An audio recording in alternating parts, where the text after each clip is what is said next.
Hi, this is the voice, Michael Chavello. You're listening to the Premium Oddscast, hosted by leading MMA odds maker Nick Kalikas, fight scientist and author of Fightnomics Reed Kuhn, and MMA journalist Brian Heminger. The absolute best UFC betting info, picks, statistics, and analysis from the most respected authority in mixed martial arts betting, MMAoddsbreaker.com. Welcome to the Premium Oddscast, presented by 5 Dime Sportsbook. I'm Brian Heminger, joined today by leading mixed martial arts oddsmaker Nick Kalikas to break down this Saturday's UFC 205 event, which takes place in New York, New York. If you're unfamiliar with our format, myself and Nick will break down the fight card from top to bottom, providing extensive analysis and a pick for each fight after doing our film study for the event. Looking back at our last event, we went 1-2 on our premium bets for UFC Fight Night 98 to lose 0.9 units overall. We also lost our half-unit bet on the Phil Davis by submission prop for Bellator 163. Back to the present, UFC 205 features a 12-fight card in total and will be aired on UFC Fight Pass, Fox Sports 1, and pay-per-view this Saturday night. Let's dive right in. Now, kicking things off on the preliminary card on Fight Pass is a women's bantamweight contest between Liz Carmouche, who is 9-5, and Caitlin Chookagian, who is 8-0. Now, Nick, where did you open this fight, and how has the public shifted things so far? I opened Chookagian at minus 155, the comeback on Carmouche at plus 115, and the betting action right now at 5dimes.eu, our sponsored sportsbook, has Chookagian at minus 170, the comeback on Carmouche at plus 150. Action early on did come in on Chookagian. There is some action coming back on Carmouche as well. Of course, there is going to be two-way action on this fight. I'm a little surprised people bid on Chookagian because I thought that Carmouche would get that a little bit more respect. I mean, she's been around the sport for a while, of course.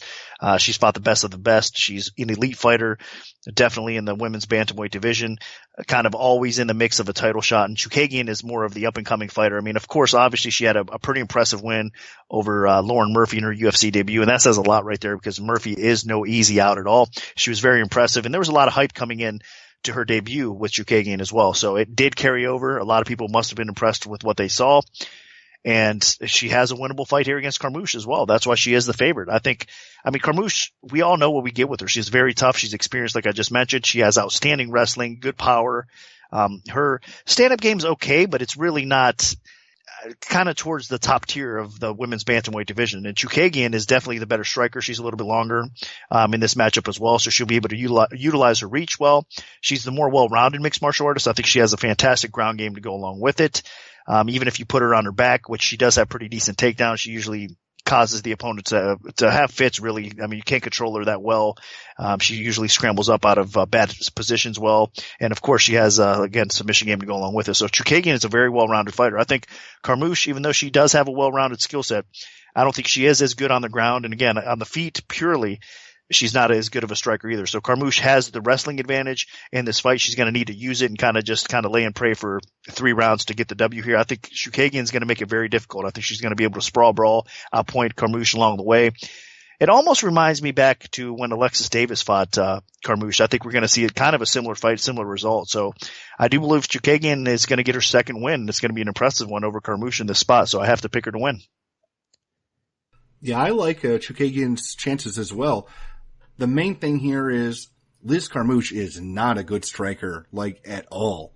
If you watched her fight against Alexis Davis, I mean, it was embarrassingly bad, just getting popped in the face with jabs and occasional kicks. Now, Carmouche somehow won the fight against Lauren Murphy, but in my opinion, Murphy easily won that fight, and it was a stand-up fight. So, for the most part, Murphy outstruck her. And if you go back and watch Chookagian's UFC debut against Lauren Murphy, what happened? Chookagian stood up and just absolutely dominated the stand-up in rounds 1 and 3 against Lauren Murphy. Chookagian is the better striker than Liz Carmouche by a mile. So what this fight is going to boil down to is whether or not Liz Carmouche can get takedowns and get top position. Now, obviously, Carmouche is very physically strong. She has a pretty solid overall ground game. And if she can put Chookagian on her back and keep her there, that's her path to victory. Maybe if she can push her against the fence, do some damage in the clinch, stuff like that. just ugly this fight up a little bit. But if Chookagian can keep her distance and utilize her height and reach like she did in her fight against Lauren Murphy, then the path to victory is not very strong for Carmouche. She just is not a very explosive type of grappler and wrestler. She's just more a physically strong person that can potentially overpower Chookagian if she can get her hands on her. And if Chookagian fights smart and keeps her distance, she has a big reach advantage with her hands and her feet. So I can just see her kicking and punching her way to victory here. And even if Carmouche does get a takedown, I think Chookagian's ground game is okay enough that she doesn't take a ton of damage. So as long as Carmouche doesn't get on top of her for 2 out of 3 rounds, then this is Chookagian's fight to lose. So I'm going to pick her. Now moving on to the headlining bout of the Fight Pass prelims, we have a lightweight contest between veterans Jim Miller, who is 27-8 with 1 no contest, and Thiago Alves, who is 26-10. Now, Nick, what's the MMA oddsmaker's perspective on this one? I up on Alves minus 175, the comeback on Miller at plus 135 right now over 5 times. It is currently Alves minus 160. The comeback on Miller is at plus 140. So line margins have tightened up a little bit, and there is 2-way action on this fight as well. Man, this should be a good fight. I mean, it's interesting to see Alves all the way down to lightweight for one. I mean, we're going to have to really see how he weighs in and what he looks like, how comfortable he is with everything, because obviously he had a difficult time back in the day not too long ago making welterweight. So all the way dropping down to 155 is definitely a head scratcher, but we'll see if he pulls it off. And if he does, how much is he going to really have left in the tank and how good is he going to look? I mean, there's a lot of questions surrounding Alves in this fight, but if he's the Alves we are used to seeing, then he should have a decent advantage on the feet against Miller, and he should have the takedown defense to probably keep it upright as well. So that does definitely give him the edge over Miller. Now, Miller's stand-up has always been a little bit underrated. I mean, he definitely has a little bit underrated power. He mixes things up well. He has pretty good boxing as well. He's aggressive enough. He's got good timing and good counterattacks. I mean, there's a lot of things to like about Jim Miller. Now, of course, we haven't seen the best of Miller recently either. I know he's been battling kind of Lyme disease off and on, and it looks like he's a little bit better as of late because he has that under control with the medication and all that too. So that might have had an impact in his career the last couple of years. So obviously it probably has, but that being said, I don't want to make any excuses for some of his lackluster performances, but this fight is a winnable fight for Miller as well. So really it all comes down to who can implement their game plan. I mean, Miller, I think, will hang with Alves even on the feet.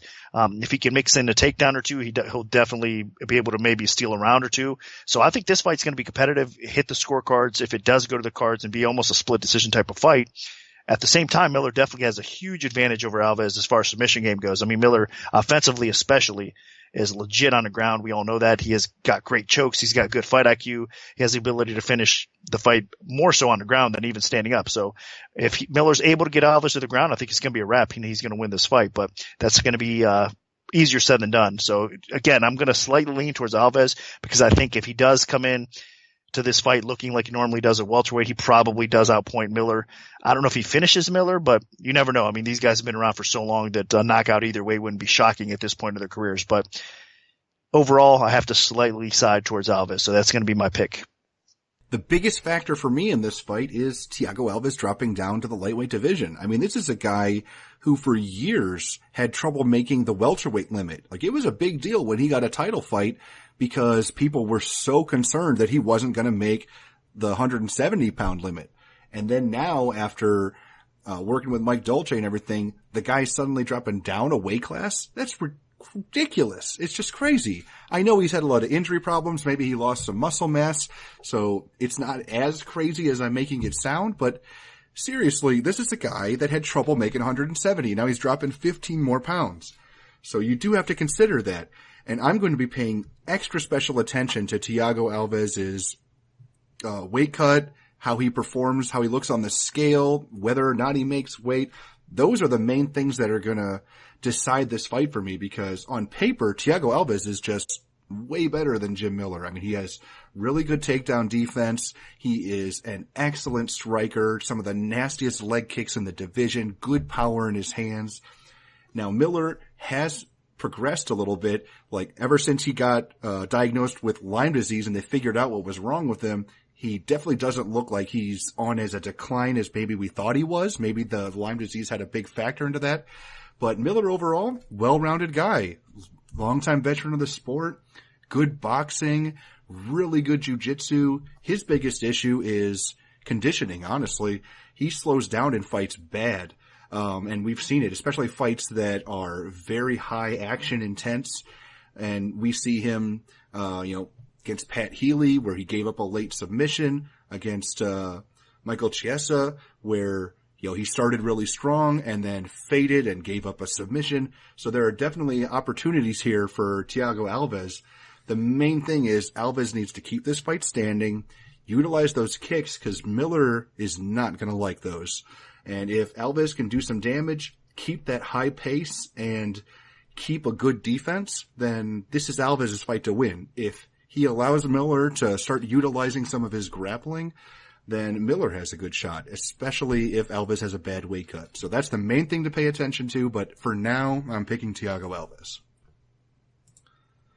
Now moving on to the first fight on the Fox Sports 1 preliminary card, we have Vicente Luque, who is 10-5-1, taking on Belal Muhammad, who is 10-1. Now, Nick, where did you open this fight, and how has the public shifted things so far? Up in Muhammad, minus 135. The comeback on Luque at minus 105. So virtually pick him with a very, very slight lean towards Muhammad. Right now, over 5 times, it is currently, let me double check here. Muhammad is coming in at minus 165. The comeback on Luque is at plus 125. Now, margins will tighten up a little bit. This line was recently released, obviously. So you're looking at probably a market price about $1.45, $1.50 for Muhammad overall when it does tighten up a little bit. So has been two-way action coming in on this fight as well, but more so on Muhammad, obviously, because the line movement's a little bit more his way early on. This is a tough fight for Muhammad, honestly. He was supposed to face Lyman Good, which was also a difficult fight. I don't think that was a cakewalk either, but Luque coming in on short notice, replacing Good, taking this fight, I think it might be a more difficult task for him. I mean, Muhammad really needs to outstrike Luque to win this fight, possibly get some takedowns, but Luque's takedown defense is definitely pretty good. I know he's been taken down in the past before, obviously, but I think overall it's going to be a little bit harder for Muhammad to get him in that position and kind of grind out rounds with Luque. On the ground, obviously, Luque has a pretty slick submission game to go along with it. And then on the feet, Luque is aggressive. He's got really good striking. I mean, he's got a ton of power on the feet as well. I think he's actually the more effective power puncher in this spot of the two. I think he's got a better chin than Muhammad does as well. I think Muhammad's activity level can be a little bit higher, though, and he stays busy. And Muhammad is a warrior. I mean, I have much respect for Muhammad. I like to watch him fight because, I mean, he's always going to bring it. You know what you can expect from him. I mean, look at his fight against Joban. That was just ridiculous. I mean, a lot of people would have folded under pressure. A lot of people would have been out, not wanting to continue. He showed his toughness. He made it a fight. He came back and almost stole that fight. So that's the type of fighter Muhammad is, and that was his UFC debut. So since then, obviously, against Montano, he had a pretty decent win in that spot as well. He's got confidence under him right now, a lot of momentum. So this is going to be a fight. I'm really thinking it's going to be a fairly competitive fight as well. I just think that stylistically it's kind of a tough matchup for Muhammad. So I'm actually going to side with Luque here. Even though he's coming in on short notice, he stays in pretty decent shape. I mean, he's a young gun. He's only 25 years old. Muhammad's only 28. So both these guys have a long, bright future ahead of them probably in the sport, especially in the UFC if they could keep the ball rolling here. But I do think that Muhammad is going to get derailed here a little bit, and Luque is going to win the fight. So it's hard not to pick Luque again. I think he does have the power edge on the feet. I think he can be the more effective striker there. He's got that sneaky submission game in his back pocket as well, and I think he's got the takedown defense to probably keep it upright. So with all that being said, if there's going to be a finish in this fight, I think it's Luque going to be the one to do it. And I think if it hits the scorecards, it will be competitive, but I think Luque could win on the scorecards as well. So much respect to Muhammad, but I don't think he's going to win this fight. Muhammad is definitely a talented, well-rounded fighter. Pushes a high pace, has excellent conditioning, has a good volume of strikes, and he can mix in some takedowns. So those are all things that Luque should be worried about. But I just really think Luque is on another level at this point. You watch his fights, he has really good power. He has good diversity of his strikes. He has a pretty solid overall submission game. Not that I think he will submit Muhammad, but the potential is there if Muhammad leaves an opening. So I think that this fight is going to play out a lot similar to the Alan Jouban fight, where Muhammad, he's going to be aggressive and push forward, but Luke Hay is probably going to be the one that lands the damaging blows and hurts Muhammad along the way. Luke Hay has excellent power, and if he connects, you saw Muhammad got dropped like 3 or 4 times in the Alan Jouban fight, and Luke Hay is a bit of a similar style fighter, especially on the feet, where he is going to have a 3-inch reach advantage. So I really like Luque here. The only thing that scares me, honestly, is the fact that Luque is taking the fight on short notice, stepping in for Lyman Good. So if that is a factor, then maybe Luque slows down in the 3rd round and Muhammad takes it over. But even in that situation, Muhammad would probably need a finish, at least in thinking about this fight playing out in my head, because I see Luque winning the first 2 rounds by landing the bigger strikes and doing more damage and potentially dropping Muhammad along the way. So I really like Vicente Luque as well. Now moving up to the middleweight division, we have Rafael Natal, who is 21-7-1, taking on Tim Boetsch, who is 19-10. Now, Nick, what's the MMA odds maker's perspective on this one?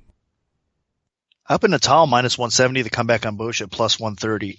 Right now, looking over at 5 dimes, it is currently Natal minus 155, Boetsch is plus 135. So again, line margins have tightened up a little bit, 2 action coming out of this fight, and it is a tough one to pick. I mean, the Boetsch bounced back recently with a pretty impressive win over the late Josh Saman. I mean, that was definitely a good fight to get him back on track. A much needed victory as well. I mean, he suffered 3 back-to-back losses. I mean, tough losses as well. I mean, he got choked out by Lattis. He got knocked out by Henderson, of course, and then he got knocked out by Herman. So a lot of people, including myself, thought that we probably seen the best of Boetsch, but he did rebound well, like I said, against Saman, and he got an important win, and it makes you think that, okay, maybe he's got a little bit left in the tank. And the way he matches up with Natal, you never know. I mean, he does match up favorably against Natal. I mean, he has a lot of power. He's an aggressive fighter. Natal has a weak chin. I mean, we all know that. He's been clipped before. He's been dropped before. Boetsch has enough power to put him out. He's got the wrestling to probably make this fight interesting on the feet as well. Or if he decides to get a takedown or 2 along the way. It's going to be tough, though. Natal's wrestling's always been underrated, and his ground game, of course, is better as far as his pure submission games over Boetsch. He definitely has that advantage there. And then I think he's the more diverse striker on the feet, Natal is as well. So this is a tough fight because I think either one of these guys can clip each other, put each other out on the feet. The first person that kind of makes a mistake and is defensively flawed, which both of them have had their issues in the past with that, will probably get beat here. If it hits the scorecards, I think we're going to see another very competitive fight, almost a split decision type of fight as well. But I have a feeling this thing is not going to go to the cards. I think somebody is getting finished here. And I have to go with the better fighter. I think the more complete fighter out of the 2 is Natal. I think he can win on the ground. I think he can win on the feet as well. If his chin holds up, he probably does win this fight, even if it does hit the scorecard. So even though Boetsch showed us a little bit of life again, I still think that Natal has been I think overall been the more impressive fighter as of late. I mean, you cannot take that away from him. I mean, even against Whitaker, a guy that has a tremendous amount of knockout power, he managed to at least survive and lose a decision to Whitaker too as well. So I think if he doesn't get clipped again, I'm going to say it, I think he probably wins this fight. So I got to lean slightly towards Natal, but it is a very difficult fight to pick. I can definitely see why this fight would be difficult to pick. I mean, Natal is the more technical of the 2 fighters. I mean, Tim Boetsch will have an advantage, I would say, in maybe pure punching power and maybe physical strength. Wrestling's almost a wash. Jiu-jitsu's Natal. Technique, definitely Natal. I think pace, Natal. But then you look at some other things and, defense, it's a bit of a wash. Accuracy, a bit of a wash. I mean, these guys are evenly matched. Now, granted, Tim Boetsch has not had the greatest run as of late. I mean, he had a really tough stretch where they threw him in there against some of the top guys in the division, and he didn't perform very well. Dan Henderson, Talis Lattis, Luke Rockhold, those guys all just dominated him. But you do have to give Boetsch a little bit of credit. He didn't get, he didn't quit. He didn't give up. He didn't retire or anything. He came out and he just beat the brakes off of Josh Saman, the late Josh Saman, in his last fight. And I thought that was about as good as Tim Boetsch has looked. So what you need here is for Tim Boetsch to kind of go to what works. And what works for Tim Boetsch is a strong, aggressive, grappling style approach, maybe aggressively pushing forward on the feet, try to land a big shot. Now, Boetsch's chin isn't quite as good as it used to be, but I still think it's better than Natal's. Now, obviously Natal has had a nice little run where he's gone out there and overperformed against some pretty tough opposition. I mean, he beat guys like Uriah Hall beat him on the feet, which was perhaps most surprising of all. So, I think if Tim Boetsch wants to win this fight, he just needs to throw caution to the wind a little bit and just be really aggressive, force Natal to make a mistake. Because if he doesn't, then Natal is probably just going to jab him to death, keep distance, outwork him on the feet, and then if the fight goes to the floor, Natal probably has that jiu-jitsu edge and will make something happen. So I'm actually leaning Tim Boetsch. I think that he does throw caution to the wind here, especially, training in Maine with Marcus Davis. I think, he is starting to put some things together, and Natal maybe is underestimating him here. So I'm going to side with Tim Boetsch. I'm not crazy confident about it. This could be a fight that I change my mind on after weigh-ins, but for now, I'm siding with Tim Boetsch. Now, moving on to the lightweight division, we have Khabib Nurmagomedov, who is 23-0, taking on Michael Johnson, who is 18-10. Now, Nick, where did you open this fight, and how has the public shifted things so far? Up in Nurmagomedov at minus 300, the comeback on Johnson at plus 220. Right now it's Nurmagomedov at minus 270, the comeback on Johnson is plus 230. So line basically staying the same again, tighten up a little bit as far as the margins go. And there is two-way action coming in on this fight as well. Now, as we get closer to fight time, there is going to be more parlays heading in towards Nurmagomedov for sure. And we're going to probably see some straight bets coming in on Johnson. So I think it should stay fairly ballpark to 3-1 and under a little bit. And it is going to be an interesting fight to say the least, because we all know Khabib is one of these guys that can dominate almost every fight with his wrestling, with his takedown ability, just smothering people, just ragdolling people along the way. I mean, he's looked very impressive. Has a win, of course, over former champ RDA. I mean, I know RDA just recently lost to Ferguson, but that being said, I mean, that's a pretty impressive win, and the way he went about it as well. I mean, his resume is pretty impressive, what he's been able to accomplish, but he's been injury prone, and we haven't been able to see as much of him recently as well. So that, in the back of my head, that I don't like that for Khabib. I think he needs to definitely stay back on track. It looks like he's trying to do that, to stay injury free, get back in there and kind of fight a couple times a year, get in that title picture. And with the win over Johnson, of course, I mean, that could definitely get him towards his ultimate goal of wearing that strap. And a lot of people believe that Khabib is the best lightweight in the world right now, so he should be wearing that strap here soon. But I don't know. I mean, he's got a tough fight over Michael Johnson for sure. Johnson stylistically is kind of a tough matchup for Khabib, because obviously Michael Johnson has a wrestling background that he can probably sprawl and brawl a little bit. And then obviously on the feet, Johnson is the better striker. He's got the power to put Khabib out. I mean, I think it's going to be a difficult fight if Nurmagomedov cannot get this fight to the ground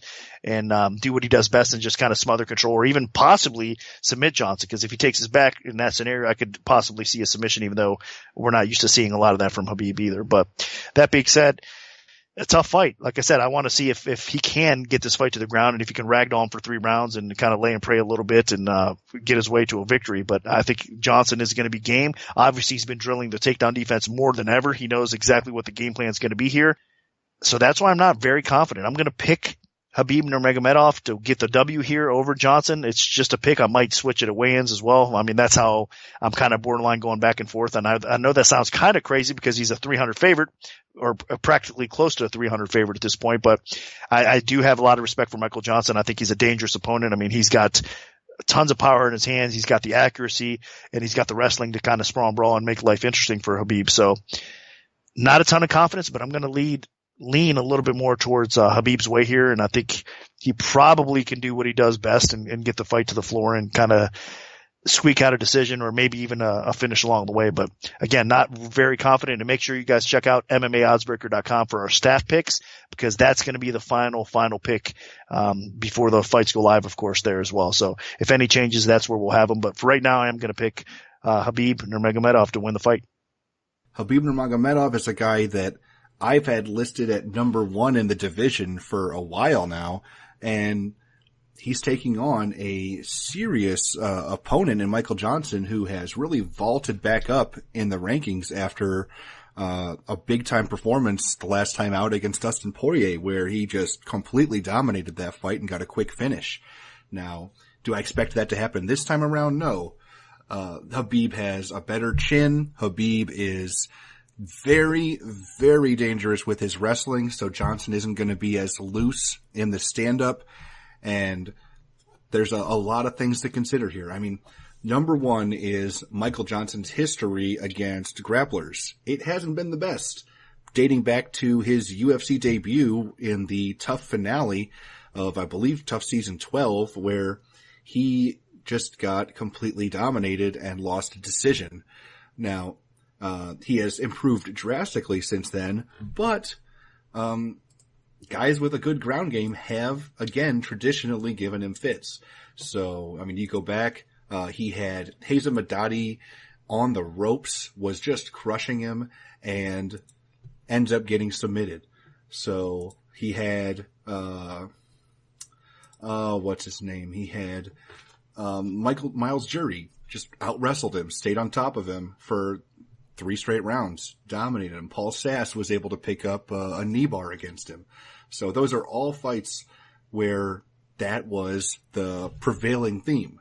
Now, since then, since that last loss to Haddadi, 2013, he has not lost on the ground. So he's clearly put in a lot of effort to improve that part of his game. And I'm certain that defending takedowns, keeping Khabib off of him was the number 1 priority of this training camp.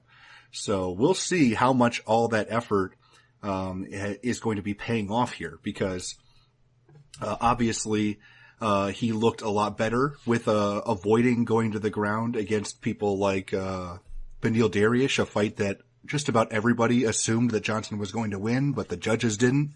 So I do think that Michael Johnson is a very live dog here. I mean, it's all about whether or not he can avoid the takedowns. And it's not exactly saying that's easy, because Khabib Nurmagomedov is one of the most aggressive wrestlers in the division. I mean, this guy just keeps coming at you and at you and at you like an Energizer bunny. But the other thing about him is he has had a significant history of major knee injuries over the past 2 years that has pretty much kept him out of the limelight. The only time we've seen him was when he came back and then had to face an injury replacement in Daryl Horcher that, yeah, he crushed him, got a 2nd-round TKO, but that was a guy that was barely bottom barrel UFC level. So, you know, we have a lot to learn about what Khabib is there. Is it the same Khabib that crushed Rafael Dos Anjos and won a dominant unanimous decision before Dos Anjos' run to the top of the division? Or is this going to be, you know, a Khabib that's maybe not ready to be taking on elite fighters in the division right now? So this is a fight where we're going to learn a lot. And part of me is really thinking that Michael Johnson has a good shot to pull this off. Khabib, yeah, he trains with a lot of elite fighters, but he hasn't been fighting them lately. And maybe after 2 years off, facing somebody with really good athletic ability and nasty power on the feet and a lot of really quick ability to get in there and land that shot without getting hit, like Michael Johnson, maybe he has the ability to make this interesting and pull this off. So, believe it or not, I'm actually going to pick Michael Johnson to pull off this upset. Now moving on to the main event of the preliminary card, we have a featherweight matchup between Frankie Edgar, who is 19-5-1, and Jeremy Stephens, who is 25-12. Now, Nick, what's the MMA Oddsmaker's perspective on this one? I open Edgar minus 350, the comeback on Stephens at plus 250. Right now, it looks like over 5 times it's minus 340 for Edgar. Stephens is plus 280. So again, another case where lines basically stayed as they are now, just a little bit tighter, and 2 action is coming in. Both these guys, obviously, at featherweights have been really good. I mean, Stephens, since dropping down, has looked like excellent fighter. I mean, he's had his hiccups along the way, but I think, compared to his lightweight, even though he had success there, I think featherweight was definitely the right move for him. I mean, his power carries with him very well, even at the lighter weight. He's got good takedown defense. He's just still that explosive athlete with a ton of power that is so dangerous. And again, in most cases has decent takedown defense, so he's able to sprawl, brawl, and knock people out. But against Frankie Edgar, we all know his credentials, his background. Again, former lightweight champion. Since dropping down to 145, he's had his fair share of success. He hasn't got that strap, unfortunately for him.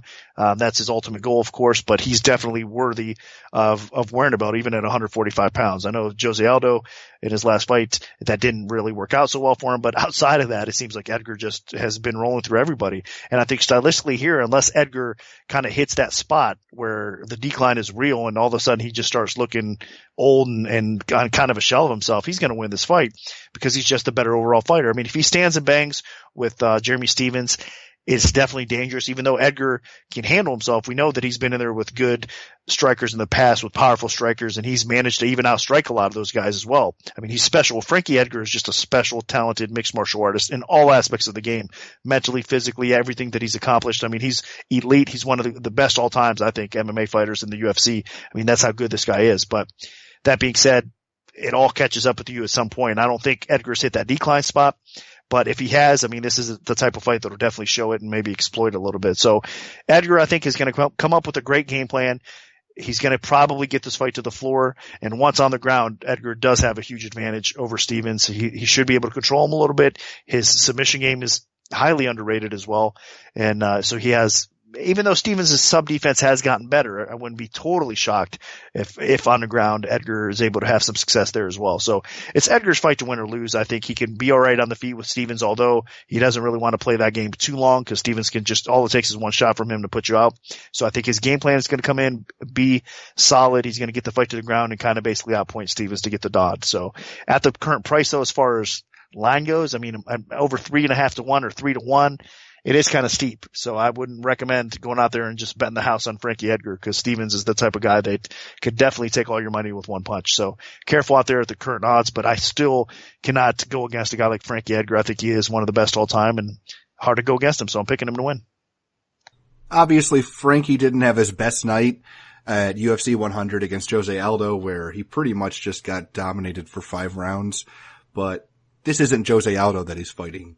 Yes, Jeremy Stephens is very dangerous still. He has a lot of power. He pushes a high pace, but you know what? He isn't as active as Edgar. He doesn't have the defense of Edgar. He doesn't have the wrestling of Edgar. He's just not the same fighter. The only thing that Stephens has an advantage over Edgar with is, I would say, pure knockout ability and maybe a little bit of chin strength. Now, both guys have definitely been rocked in the past, so, I mean, if they're trading blow for blow, then maybe Edgar goes down, but I don't see Edgar getting into a firefight with Jeremy Stephens. For the most part, what Edgar does is he works his angles, he uses footwork, he finds openings, he darts in and then comes out at another angle after he lands his strikes. He doesn't stay in the pocket very long. He gets hit every once in a while. He starts bleeding, but he usually wins his fights. And recently, he's really started to implement his wrestling more in fights. We've seen it in the Cub Swanson fight. We've seen it repeatedly, and it's been very effective. Now that he's fighting guys similar to his own size, he's been able to utilize that wrestling. So I do really think that Frankie Edgar is on another level than Jeremy Stephens at this point. And barring a wild haymaker that clips Edgar, which could happen, Jeremy Stephens has done that throughout his career in fights that he was losing. But barring that, I have to think that Frankie Edgar rolls here, probably by decision.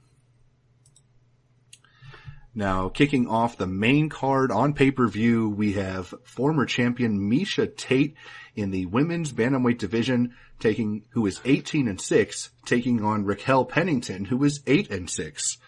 Now, Nick, where did you open this fight, and how has the public shifted things so far? Up at Tate minus 245, the comeback on Pennington at plus 175. And right now it's Tate minus 170, the comeback on Pennington at plus 150. So decent little drop here. Pennington getting the love and support. I mean, right now looking at 5 dimes, only about a 25-cent drop on the dog, but still line margins have tightened up a little bit, and Tate is only minus 170 now. So a little surprised because Tate, I figured, would get a little bit more respect, but Pennington's performances as of late have been nothing but impressive, even though obviously Miesha Tate was recently the title holder and she's had some pretty impressive performances of her own. Still, though, I think Pennington has definitely closed the gap, and she's finally getting some of the respect she deserves. I mean, she was just basically above 500 not too long ago. I mean, right now, I believe her current record is 8-5, so she's barely above 500. But throw the records out the window because obviously Pennington is a legit contender at 135 pounds. I mean, look at her fights with Holly Holm, for example. That was a war. I mean, she beat Correia in a very impressive but pretty competitive matchup there as well. So I think Pennington has proved time and time again that she's getting better. She's got decent enough takedown defense that her striking ends up showing well for her because that's what she's able to do. Usually she's able to outstrike most of her opponents. She does have a little bit of pop in her punches as well. And again, her takedown defense, and if she is on the ground, she's not too bad on the ground either. So she's becoming a very well-rounded fighter. She's putting in a lot of work, and she's closed the gap on a fighter like Miesha Tate significantly. That's why this fight will be competitive. And Miesha Tate has improved. She's gotten better as well. Even her stand-up has. I mean, we all have known Miesha Tate to be kind of this grinding type of fighter where she gets the takedowns, is able to smother people on the ground and kind of control people that way and get the nods as she normally does. But Tate has definitely shown us that she's been working hard under striking. She packs a punch. She has a little bit of power. That's evident recently as well. So she's no slouch on the feet now against a pure striker. Unfortunately for her, like Nunes, somebody that can really bang, has a ton of power. Obviously we see how that kind of worked out for her. Not so well. I think Pennington, even though she doesn't have the Nunes type of power, Pennington can accumulate some damage along the way if Tate is not able to get her to the ground and hold her to the ground either. So this is not an easy fight. I can understand the early dog action coming in on Pennington. It's probably the smarter side of the two. It is hard to bet Miesha Tate, even especially coming off that loss to Nunes. I mean, mentally she seems to be okay. She seems to be recovered well, but still we don't know how she's going to be after a fight like that. I mean, the ups and downs of her career, especially as of late, there's a lot of mental stuff that goes into it. Pennington is kind of on the rise. It is definitely a difficult fight. So that's why I say it's probably a dog or pass situation. Tough to bet Tate here overall. I guess I've kind of been going back and forth on this fight. I almost want to pick Pennington straight out. I think she could beat Tate, but at the same time, if Tate is able to get her down, she'll probably be able to hold her down and control her long enough to steal the decision. So I'm slightly going to lean a little bit more towards Miesha Tate to get the W here. But again, it's not a confident pick. I mean, this card from top to bottom is stacked. We all know that. I mean, they put this card together for a reason. It should be a phenomenal card. And there's a lot of close coin flip type of fights, and this is another one. So going back and forth on it, but I'm going to slightly lean towards Miesha Tate to win this fight. Yeah, I'm not insanely confident about Miesha Tate here either. She went out there and tried to stand and trade with Amanda Nunes in the first round, where Nunes is the most dangerous, instead of, just selling out to get the takedown. And she got clipped, she got dropped, she couldn't recover, and then eventually she got submitted. So she definitely needs to utilize her wrestling. I mean, her nickname was Takedown for the majority of her career, and she needs to go back to that. The wrestling is her bread and butter. Standing, the ability to strike is important, but not when you're facing strikers that are way better than you. Look at the Holly Holm fight. Yeah, the stand-up allowed her to not get, destroyed and knocked out, but she still lost every single round that she didn't get a takedown. She needed a desperation takedown and a finish in the 5th round to win that fight and win the title, and she got it. That's what she needs against Raquel Pennington. Now, obviously, Pennington isn't as dangerous as Nunes or Holm, like in terms of power and ability to put Miesha Tate out. So maybe Miesha Tate will screw around on the feet a little bit more in this fight too, but she really needs to go and get that takedown. She needs to put Pennington on her back, keep her there. I mean, when Miesha Tate's wrestling is on, she is on fire. I mean, this is a person that out-wrestled and out-grappled an Olympic silver medal wrestler. So in Sarah McMahon. So if Miesha Tate can put Raquel Pennington on her back, then this fight is going to be easy for her. If she screws around on the feet again, then she's going to be in trouble. I know that she wants to pick her spots and not telegraph the takedowns, maybe, walk face first into a knee or something, but I just don't think she has the chin or the overall striking ability to hang with most of the top women in the bantamweight division, and Raquel Pennington is on a roll right now. So if Miesha Tate does not get this fight to the floor, this could be a serious upset brewing. But overall, I do think she does get the takedowns. She does have that wrestling ability, and especially once she does get somebody down, she's very good at keeping them there. So I'm going to side with Miesha Tate. I'm not crazy confident because, again, Raquel Pennington could win a decision if this fight stays standing. But right now, I'm picking Miesha Tate. Now, moving up to the welterweight division, we have Kelvin Gastelum, who is 13-2, taking on Donald Cowboy Cerrone, who is 31-7 with 1 no contest. Now, Nick, what's the MMA oddsmaker's perspective on this one? I open Cerrone minus 175. The comeback on Gastelum at plus 135. Right now, over 5 dimes is minus 155. The comeback still on Gastelum at plus 135. So line margins have tightened up again. 2 reaction coming in this fight again. A lot of split opinions out there, but obviously Cerrone coming in the favorite for a reason. Man, have I been kind of wrong about him. I really thought that Cerrone, especially against Story in his last fight, would be, I guess, not as strong or not as sharp at welterweight. I mean, let's face it, he's been one of the best lightweights from the WEC days into the UFC. He's been one of the best lightweights all the way up. I mean, short of the title, really, he's been right in the mix and one of the best elite fighters because of his all-around game, really. I mean, the guy has outstanding striking. He puts people away on the feet. He also has outstanding submission game to go along with decent wrestling. So Cerrone is a total package. I thought that moving up in class at welterweight, I mean, that's a loaded division as well, he would struggle. Now, a lot of people thought he would struggle against Cote. I did not. I thought he'd beat Cote, and he did. I was one, though, that thought he would struggle severely against a guy like Rick Story, and man, was I wrong. He looked great against Rick Story. So, to my surprise, I mean, Cerrone looks great at welterweight. A lot better than I thought he would, and a lot better than most of us thought he would probably out there. Gastelum's another tough test, though. I mean, he's another talented welterweight that's big, powerful. Cerrone is going to have the overall skill edge because, again, I think Cerrone is the better overall striker, the more diverse striker. Cerrone is definitely the more dangerous submission fighter on the ground as well. The wrestling is going to be interesting here, though, because Gastelum definitely has some pretty solid wrestling, but we've seen even at welterweight, Cerrone's wrestling has been on par. It's been really good. So it's going to be interesting to see who it really fends off the other person because both these guys, I think, are capable of getting top position throughout this fight. I think Gastelum, if he plays his cards right, can end up on top of Cerrone. He's got to be careful if he does get top position, obviously, because Cerrone is so dangerous from his guard. But I think Cerrone might even get a takedown or 2 on Gastelum. I mean, Gastelum has been taken down in the past. I wouldn't be surprised at all the way Cerrone's wrestling has looked at welterweight if he does get a takedown. So a lot of factors into this fight that we're really not going to know how it plays out until they get in there. Now, also one wild card is that Gastelum has a ton of power and Cerrone has been hurt in the past as well. So I think Cerrone has a very tough chin, but to the body is where you need to go against him. Gastelum is a pretty smart guy. I'm sure he's going to come up with a good game plan. And again, with the power that he punches, I wouldn't count him exactly out on the feet either. So I want to almost lean towards Gastelum here, but man, I got to learn my lesson in how Cerrone has looked at welterweight. I mean, it's hard not to go his way.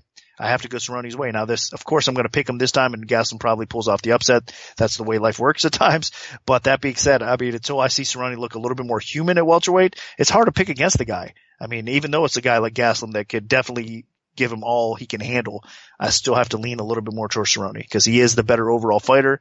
And I mean, the momentum he has right now is pretty outstanding. So I think Cerrone kind of keeps the ball rolling here. If Donald Cerrone had not performed the way he had against Rick Story, then maybe I'm not as confident in him in this fight as I am. But he looked like a new man in that fight. Rick Story just was not able to get his wrestling game going. He wasn't able to take Cerrone down. He wasn't able to pressure him. He wasn't able to force Cerrone into making mistakes. And Cerrone punished him and then finished him. Now, obviously, as Nick mentioned, Cerrone's weakness historically has been to the body, but you know what? I can't remember Kelvin Gastelum ever having a lot of success hitting fighters to the body. Yeah, for the most part, he, goes to the head just like everybody else.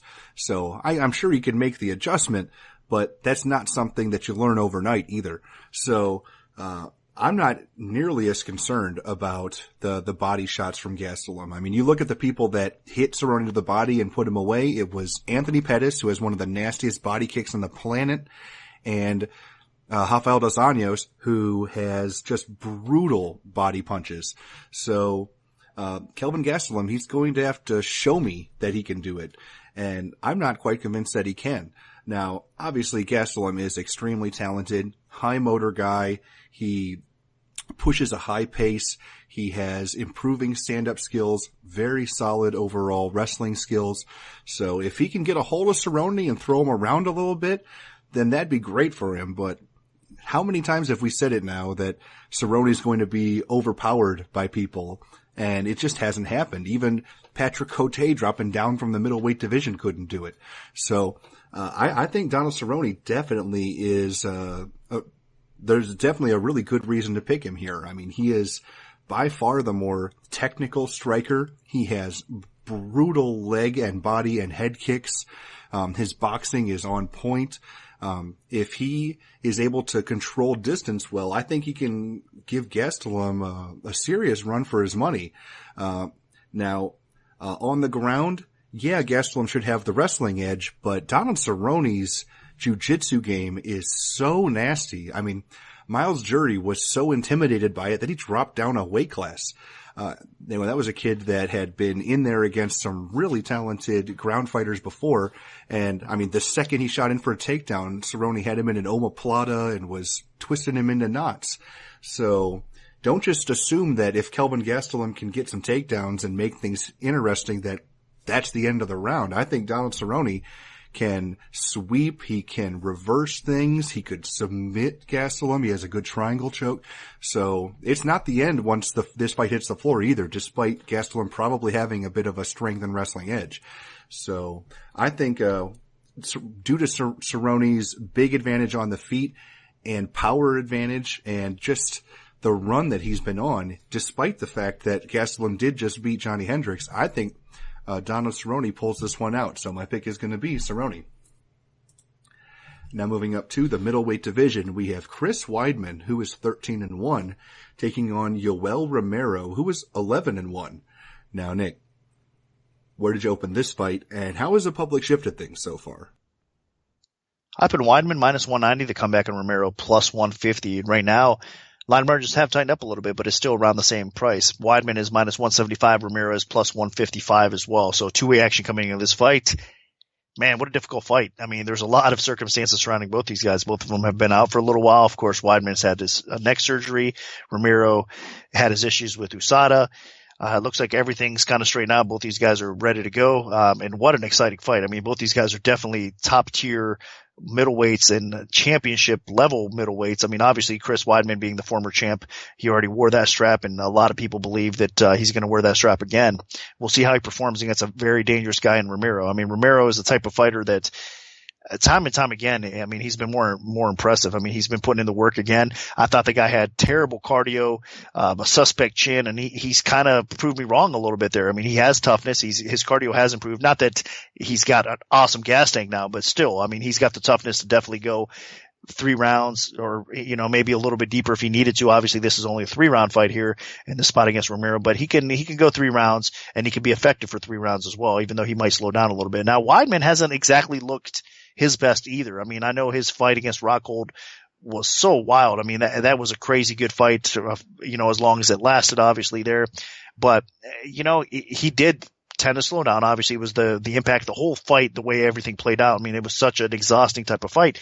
But he did look a little human in that fight, obviously. I mean, a little bit more – and not as impressive as we would think at times, even again against a very solid competitor like Luke Rockhold. So I think that, we have seen a little bit of weakness in Weidman's game. And I have also seen it even against Vitor Belfort in his fight. I mean, obviously he was very impressive in that fight. He got the W early on in that fight as well, as he should. But I mean, Vitor early pressured him and flurried him, and he looked like Weidman was a little bit of trouble there as well. So I don't know. I mean, there's just something about Weidman that doesn't really sit well with me right now. And again, coming off the layoff, the surgery, I'm not exactly real confident in Weidman right now. Now, again, I can say a lot of the same things with Romero because he has been chin checked before. I mean, he's been rocked. He's been wobbled in fights before. Again, his cardio hasn't been always the best. Even with his wrestling background, he's actually been out wrestled in the octagon so far, which is a little bit of a surprise. But I think here the wrestling's going to probably neutralize each other out. I think both are going to probably attempt a takedown or two, but I think they're going to have trouble kind of keeping each other down. So the fight ultimately is going to play out on the feet.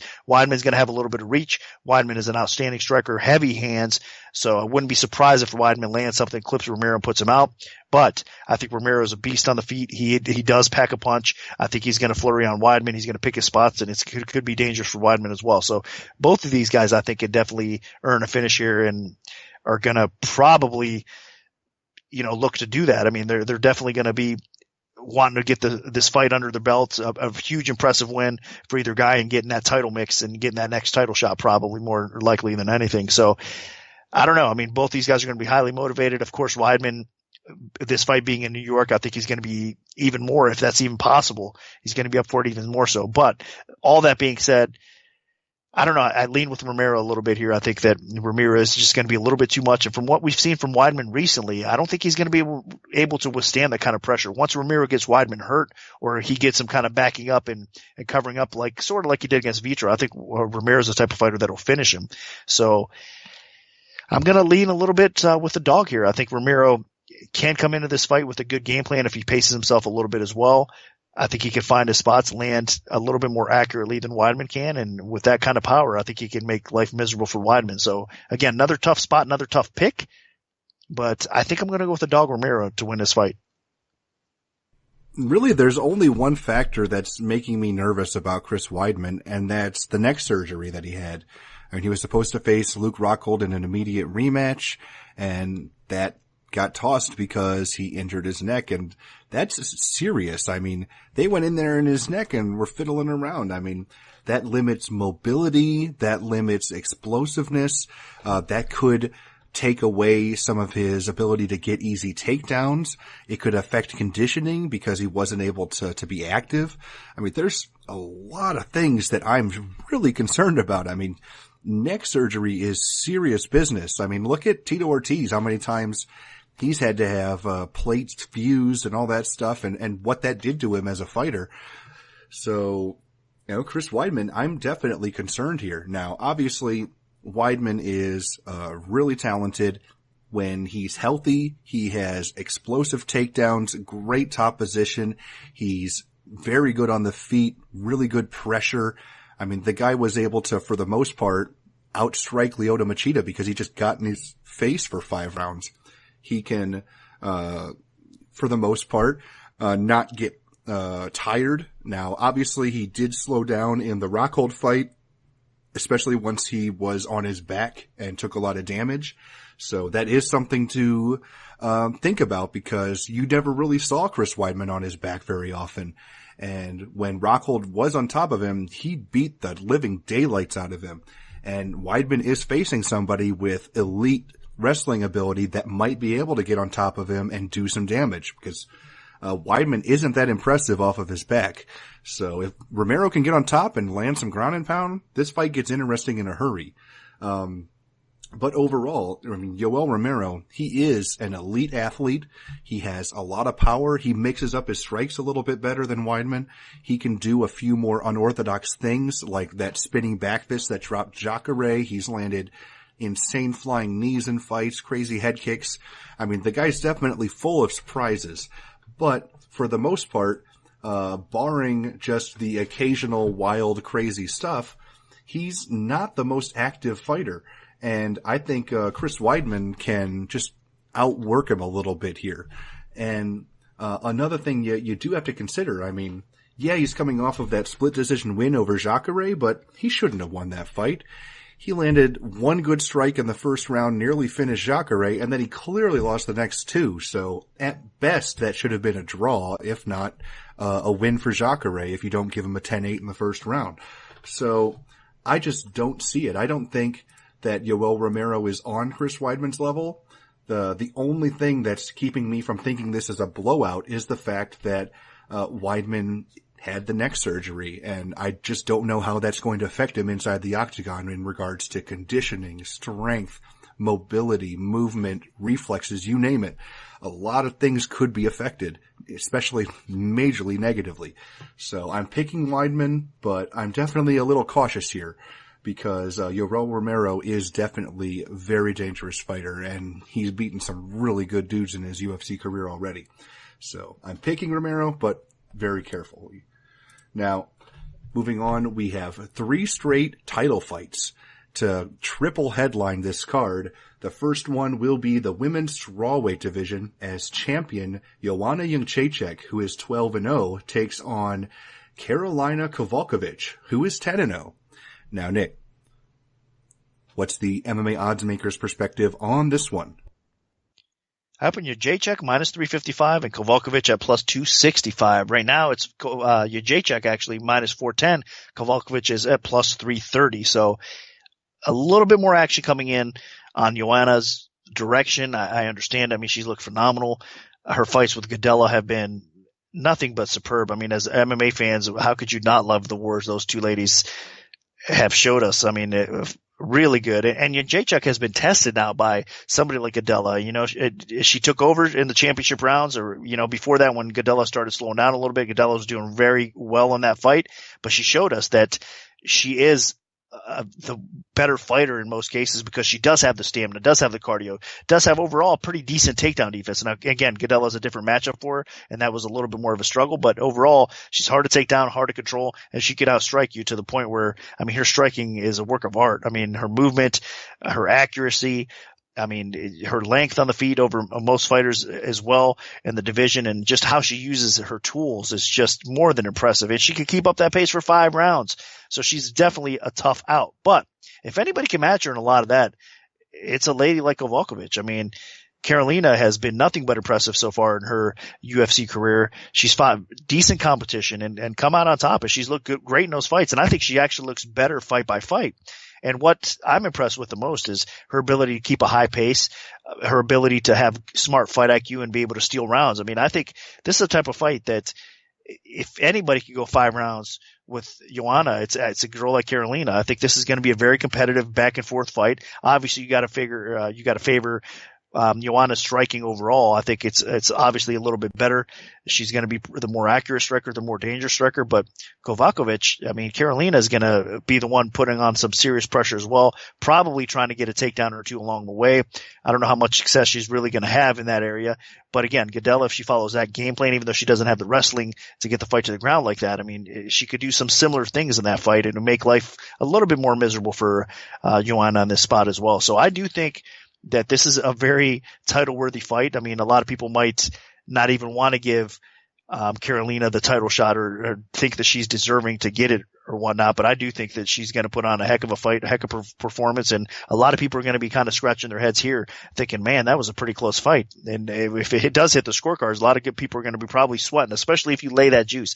This is another spot that I would actually back off and not go crazy here. I know Joanna has looked nothing but spectacular in most of her performances, and a lot of people were kind of thinking that this girl is not going to lose in this weight class. But the truth is, this is a dangerous fight because this is the type of fight that can hit the scorecards. We know the state of MMA judging, and if it's anything but competitive or close to competitive, you just never know which way it's going to go. So I do believe that we're going to see one of those fights that's going to go kind of back and forth. I do give the slight edge to Joanna, and I'm going to pick her to win this fight. But man, I mean, I think Karolina is definitely going to be worthy of looking at as possibly a live dog. I mean, it's a dog or pass situation for sure, despite the champion being so dominant, and I'm expecting a fun fight. So I'm looking forward to watching this fight. This is probably one of the fights on this card that's loaded that I'm looking forward to the most because you know it's going to be action-packed. These ladies are going to bring it. They're going to put on a really good show for us all. So slight lean towards the champion Joanna. I think, again, Karolina is going to put on a great show, and we should have a good fight. I definitely expect this to be a very entertaining, competitive fight, but it's one that I see Jędrzejczyk winning. First of all, Jędrzejczyk is so active and aggressive, and she does have a bit of a power edge on Kowalkiewicz, so I think that is the first thing that will factor in here. Number 2, I don't think the ground game is going to be a big deal for either fighter, and that has kind of been what has had Jędrzejczyk in trouble. I mean, Claudia Gadelha had a bunch of takedowns early in their fight that and she landed some big shots on the feet, so that definitely kept Young Jacek on her heels in her last title defense. Kowalkiewicz isn't going to be a big threat with that. So for the most part, I expect this fight to stay standing, and then it's going to come down to who's better in the stand-up, and you have to side with Joanna Jędrzejczyk. Jędrzejczyk she fights long, even though she has the same reach as Kowalkiewicz. I expect her to be able to land heavy jabs, good combinations. Now, when Kowalkiewicz settles into a fight, she really starts unloading combinations as well. So that's why I expect this fight to be really fun. But in terms of defense, Kowalkiewicz's defense is not even close to as good as Jędrzejczyk's. Jędrzejczyk gets hit more than 11% less often than Kowalkiewicz, and that's against, elite women in the strawweight division. So I think Kowalkiewicz is going to be in some trouble here. I mean, and don't forget, these girls fought before. Jędrzejczyk won, I believe, in an amateur fight while they were still on their way up in Poland. It might have been a Muay Thai fight, but I'm pretty sure it was an amateur MMA fight early in their careers.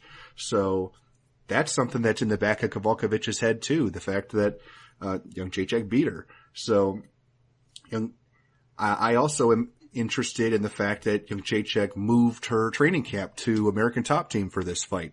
So she's been training with some really top girls, Tisha Torres, Jessica, there's Jessica Aguilar. I mean, there's some really good female fighters in American Top Team.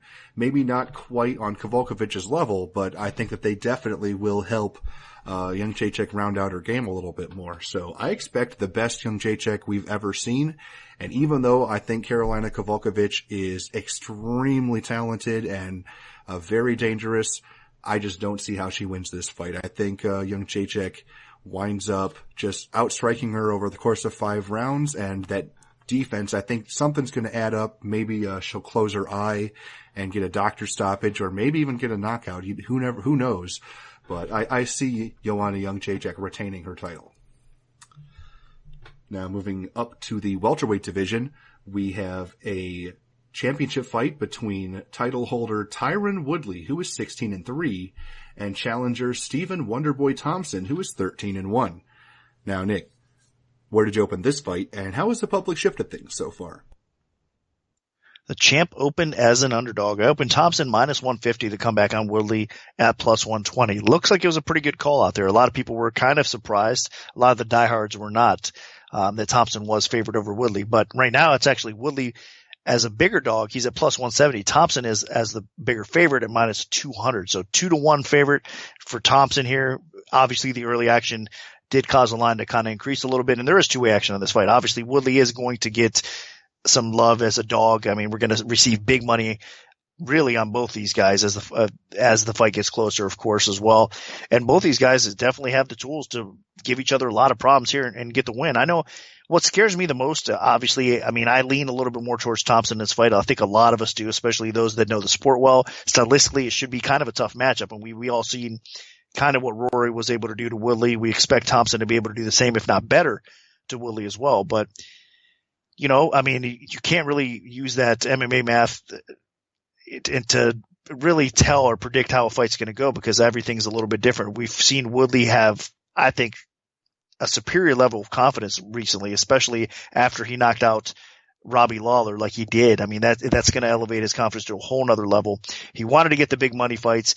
I don't think he was really trying to avoid Thompson, but that being said, I mean, that wasn't his first choice. Now he's stuck with Thompson as well. I think he's got some extra motivation because a lot of people are counting him out. If you look at the betting odds, he knows that he's the underdog in this fight. He knows most people are picking Thompson. He's going to have that extra motivation. He feels disrespected in a lot of ways. So he's going to be dangerous. I mean, Woodley has that one punch knockout power again, as he proved against Robbie Lawler and a lot of other fighters throughout his career. He can end the fight with one big shot. He also has the wrestling credentials to take most people down, control him on the ground as well. For Thompson, it's going to be different, though. It's going to be tougher to take Thompson down with his movement, with his footwork, with his outstanding striking, with his counterattack, everything that Thompson brings to the table. It's not going to be easy for Woodley to take him down, control him like that. So that's why, again, Woodley is the favorite. He's the better overall striker. Again, more diverse striking game. He's able to end fights really with his hands or his feet. As the fight progresses, obviously it favors Thompson a little bit as well. I think he can kind of find his groove and utilize that movement, the footwork, and kind of accumulate some shots. If he doesn't end it with one shot against Woodley, he can accumulate some shots and possibly end it as the fight goes as well. So this is going to be a fun fight. I'm just thinking that we're all kind of looking past Woodley a little bit too much here. So that scares me a little bit, especially at the betting line. So this is another spot where at 2-1, I would not recommend a bet. Maybe closer to the opener, about $1.50, $1.60. There could be some value on Thompson, but where the spot is right now, I think with everybody just kind of counting Woodley out, thinking, all right, Thompson's stylistically easy fight for him. I mean, that's how seriously a lot of people are thinking. I mean, Thompson's not going to have any problems in this fight. Woodley can change that with 1 or 2 punches, I'm telling you. So it is a dangerous fight. Would not lay the 2-1 against Woodley, but I do expect Thompson to win this fight. He is the better striker. I think he deserves this spot being here. He's improved a lot since his UFC debut as well. His cardio, I thought at one time was definitely suspect. You could tell he's put the work in. His cardio has improved a little bit, but he is going to be tested against a guy like Woodley. So another fun fight, another title worthy fight, but I think that we're going to hear Ann New in this spot, and Thompson's going to become the new UFC welterweight champion, and deservingly so. So I am going to lean toward Thompson, but just be careful out there with the betting line.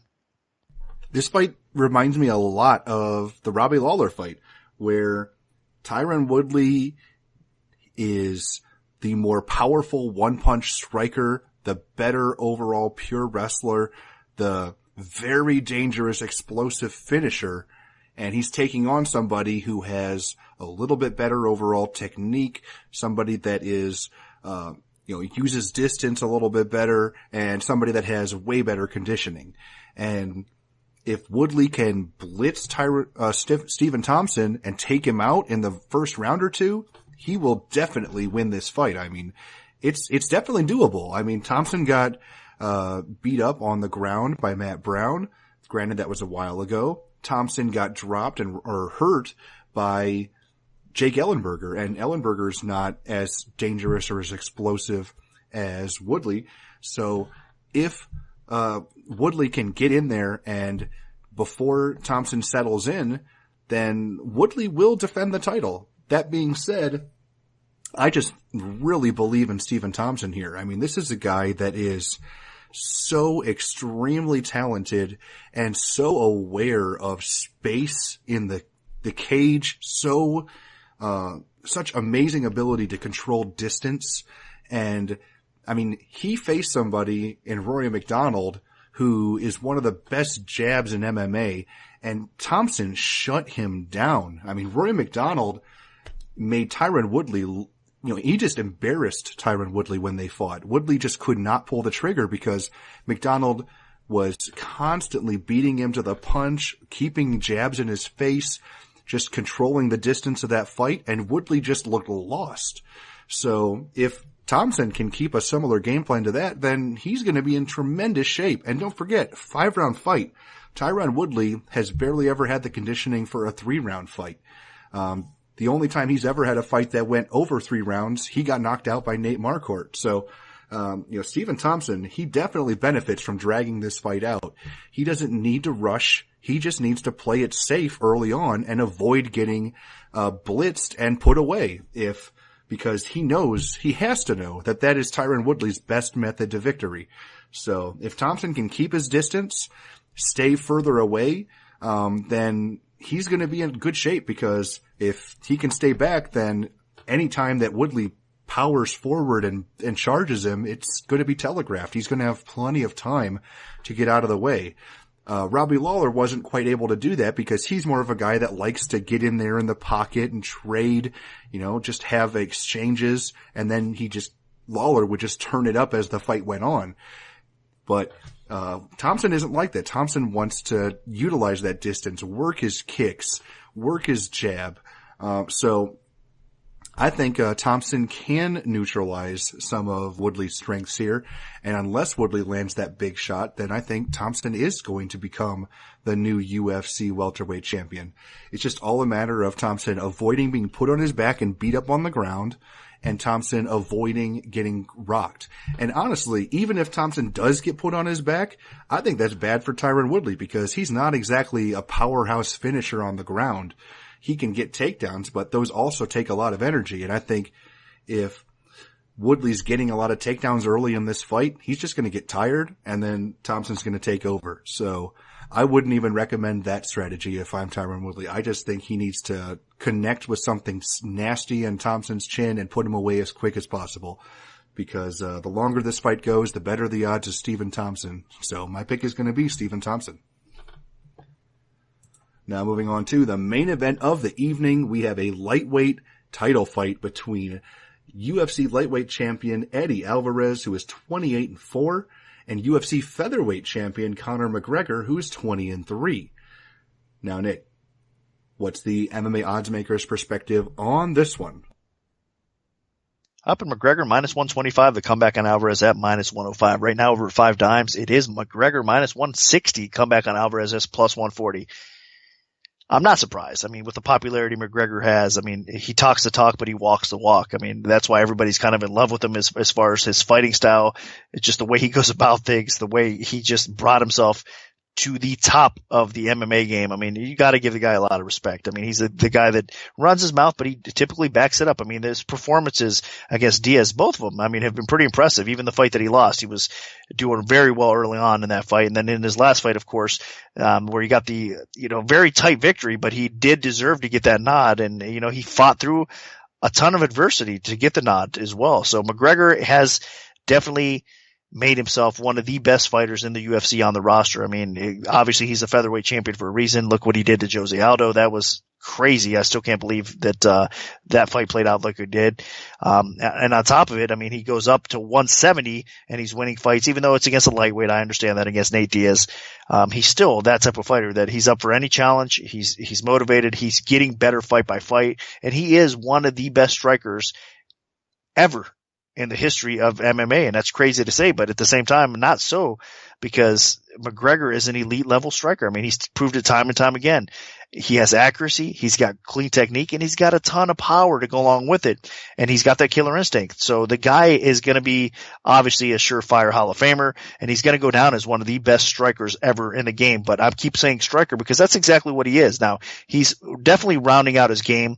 He's gotten better on the ground, and he knows that that's his weakness. He's not a dummy. He's going to be working on that. He's going to be working on that takedown defense. And I guess against most fighters right now, he's at the level probably where he's going to be above average. I mean, he's not a slouch on the ground. His takedown defense is not easy either to get by. So he's definitely made enough improvements where he's a well-rounded mixed martial artist, but he is more of a striker than anything else. Whereas Alvarez is a little bit of everything. I mean, the guy is a very complete mixed martial artist. He has the striking. He's got the knockout power. He's got good boxing. We've seen it throughout his career time and time again. That guy can typically knock out most people or outstrike most people as well, but obviously he's got the wrestling to go along with it, and his jiu-jitsu game is phenomenal as well. So Alvarez is the more complete mixed martial artist. He knows his path to victory here is getting McGregor to the floor and probably submitting him. I mean, that's going to be the way to get this job done, because if you want to stand and bang with McGregor, I mean, that falls kind of right into his hands. And of course, we all know that Alvarez in the past has been rocked. He's been dropped before as well. Now, he does tend to recover a lot of times. I mean, he's the type of fighter that might get rocked, drop down to a knee, and then just seems to pop back up and keep fighting a little bit. But with a guy like McGregor, you have to be careful, because McGregor has that kind of killer instinct where he'll put a few more punches on you and it's lights out. So Alvarez, I don't think he wants to stand and bang with McGregor a long time. He wants to get this fight to the ground. I mean, even though I think it'll be pretty competitive on the feet for a little while, as the fight plays out, McGregor will probably land and win the fight if it does play out on the feet. So I do think that Alvarez is going to come up with a smart game plan. They all know that he has to get him to the ground, possibly take his back, submit him that way. I think that's his easiest way to win this fight. He said time and time again, I know it's smack talk leading up to the fight to hype the fight up a little bit more, but Alvarez said, you're one of the easiest outs, that's why you're here. Obviously, that's not exactly true, but I think his mentality is that way where, look, I'm way better than this guy on the ground. I'm going to go in there. I'm going to do what I have to do. I'm going to take this guy down early on, and I'm going to be successful, and I'm going to finish him on the ground. Now, we've seen in the past, McGregor has been beat on the ground before. Even Chad Mendes, even though he lost that fight, he did have some success against McGregor by getting him to the floor. I think Alvarez is going to try to duplicate that game plan, but actually trump it and do much better and win the fight, obviously, as well.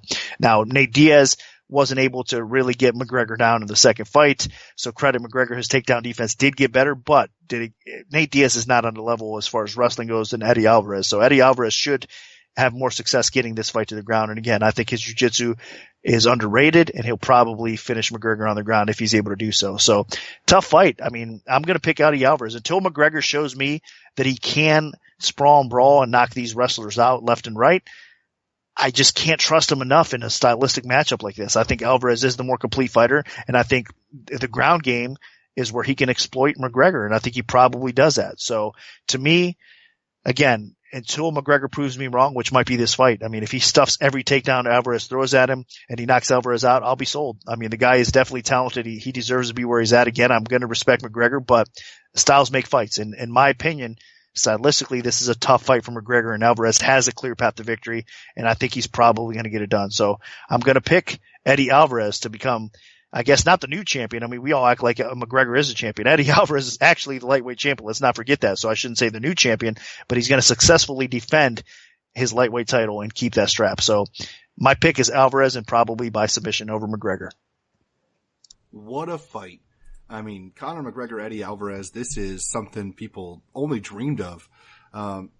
Eddie Alvarez, so good with his technical boxing on the feet. You saw that in the Dos Anjos fight where he was able to just connect with that one good shot that just started the waterfall of the end of the Rafael Dos Anjos title reign, and just kept going and going. I mean, his killer instinct was phenomenal. He just would not stop going after Dos Anjos, got that, and then just put him away. So, that's something against Conor McGregor that we're going to need to see. I mean, Eddie Alvarez is going to have to be in kill or be kill mode in this fight if he wants to win.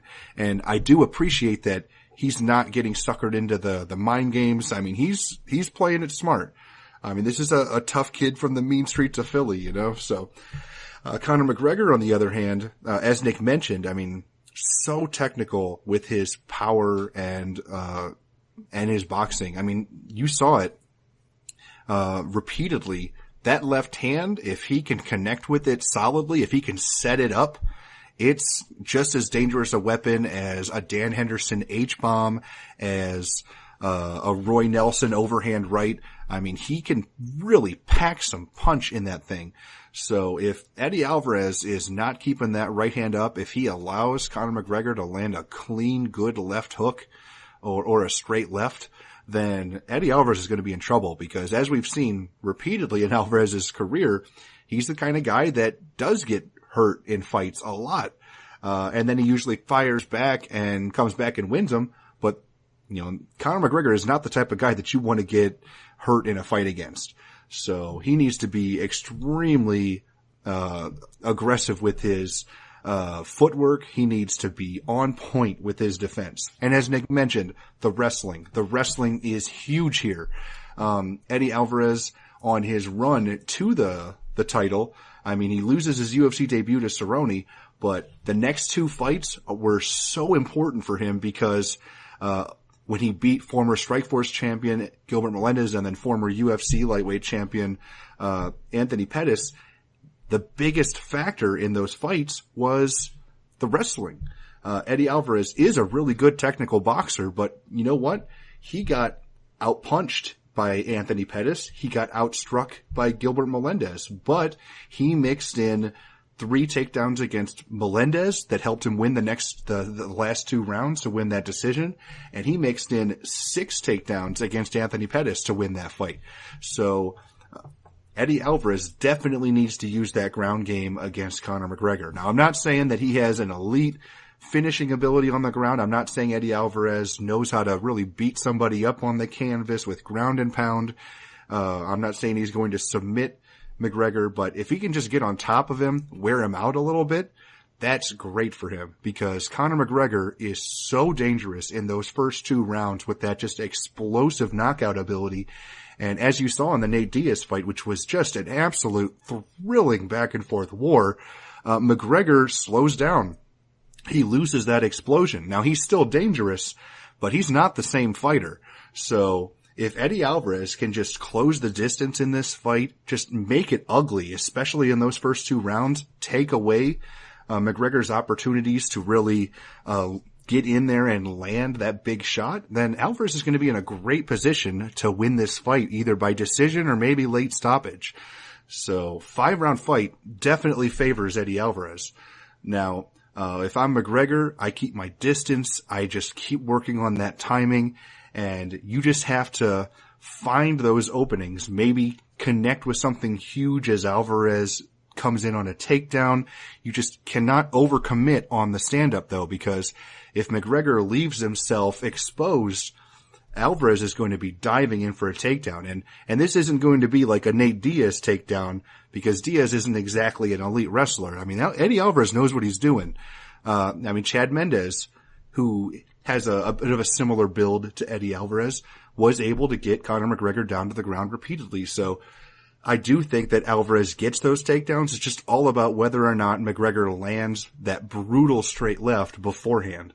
So I'm going to pick Eddie Alvarez. I'm not insanely confident because this is the third time now I've picked against Conor McGregor, and I have not been successful. I believe I am 0-4 in his last 4 fights in terms of picking McGregor to win or lose.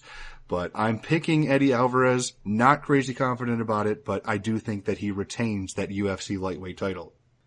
So that'll do it for our full event breakdown for UFC 205. Our premium bets for the event will be released this Friday following the weigh-in, so stay tuned for that if you're an MMA Oddsbreaker premium member. If we have a free play to give out, make sure to follow at MMAOB Premium on Twitter, because that's where we'll post them first. We can also notify you of our free plays via email alert if you prefer that method. Just send an email to picks@MMAOddsbreaker.com and we'll add you to our free bet mailing list. Special thanks to our sponsor, 5 Dime Sportsbook. Good luck, everyone, and hopefully the betting gods are on your side this weekend.